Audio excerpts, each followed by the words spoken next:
Hello students of final year girls, आज का जो टॉपिक है आपका वो है रासायनिक परिरक्षण यानी कि केमिकल प्रिजर्वेशन। क्या होता है रासायनिक परिरक्षण?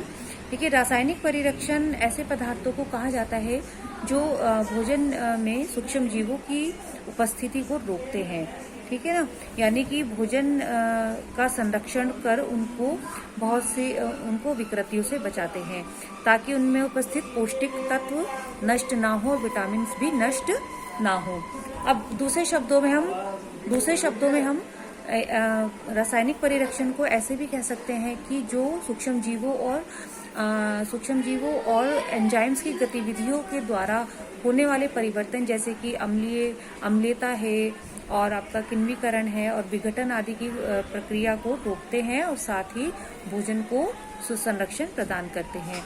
अब बात करते हैं कि जो रासायनिक परिरक्षक हैं वो कौन कौन से होते हैं। मुख्य रूप से तो सल्फर डाइऑक्साइड और सोडियम बेंजोएट रासायनिक परिरक्षक के रूप में प्रयोग किए जाते हैं, लेकिन इसके अलावा जैसे कि कार्बन डाइऑक्साइड है, सॉर्बिक अम्ल है, इथाइलिन प्रोपोलीन है और फैटी एसिड्स हैं, शुगर और सॉल्ट हैं, ये सब भी रासायनिक परिरक्षक के रूप में भोजन को संरक्षित करने के लिए यूज किए जाते हैं।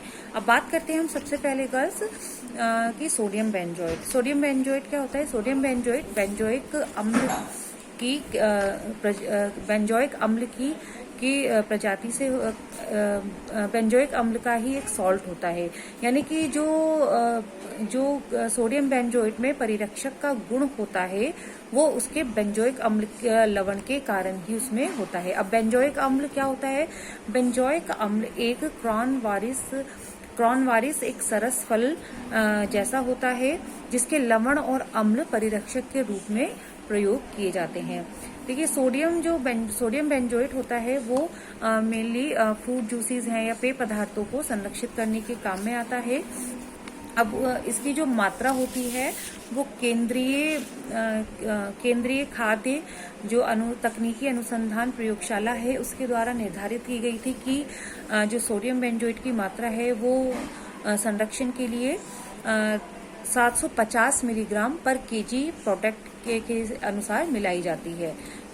जैसे कि सोडियम बेंजोएट का प्रयोग क्यों किया जाता है? विभिन्न प्रकार के जो पेय पदार्थ होते हैं उनका संरक्षण करने के लिए। बाकी जो इसकी मात्रा है वो आहार में उपस्थित पीएच मान पर भी आधारित होती है और उसकी अम्लता के अनुसार भी उसमें मिलाई जाती है। देन नेक्स्ट आता है sulphur dioxide gas. Sulphur dioxide को भी पेय पदार्थों में यूज किया जाता है संरक्षण के लिए, लेकिन गाढ़े पेय पदार्थों के बजाय इसका जो रिएक्शन होता है सल्फर डाइऑक्साइड का वो पतले पेय पदार्थों में अधिक होता है। सल्फर डाइऑक्साइड को एक एंटीऑक्सीडेंट भी कहा जाता है, यानी कि ये एक ऑक्सीकरण विरोधी भी इसको माना जाता है। और जो सल्फर डाइऑक्साइड है वो एक तरह से ब्राउनिंग यानी कि खाद्य पदार्थों में होने वाली जो ब्राउनिंग प्रक्रिया है उसको भी रोकता है। जैसे कि सेब के टुकड़े हैं, आलू को छीलकर चने और मटर को अगर केनिंग मेथड के द्वारा जब उनको संरक्षित किया जाता है तो उसमें पोटेशियम मेटाबाइसल्फाइड मिलाकर उसको ब्लांचिंग की जाती है, जिससे कि खाद्य पदार्थों में होने वाली ब्राउनिंग को रोका जा सकता है। सल्फर डाइऑक्साइड की मात्रा भी इसी तरह से होती है कि 730 मिलीग्राम पर केजी खाद्य पदार्थों के अनुसार उसमें मिलाई जाती है, क्योंकि अगर ज्यादा मात्रा मिला देंगे तो वो एक तरह से विष का कार्य करती है। सल्फर डाइऑक्साइड का प्रभाव जब फलों में या पेय पदार्थों में सल्फर डाइऑक्साइड को मिलाया जाता है तो पोटेशियम जो रेडिकल है जो पेय पदार्थों में पाए जाने वाला साइट्रिक अम्ल है उसके साथ अभिक्रिया करके पोटेशियम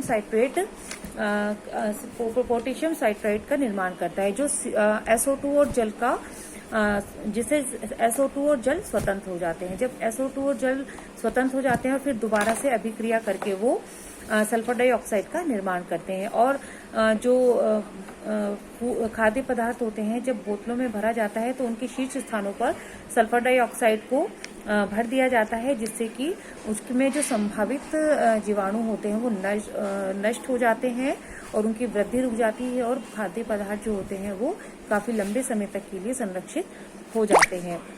थैंक यू गर्ल्स, मिलती हूँ नेक्स्ट लेक्चर के साथ। Okay, take care.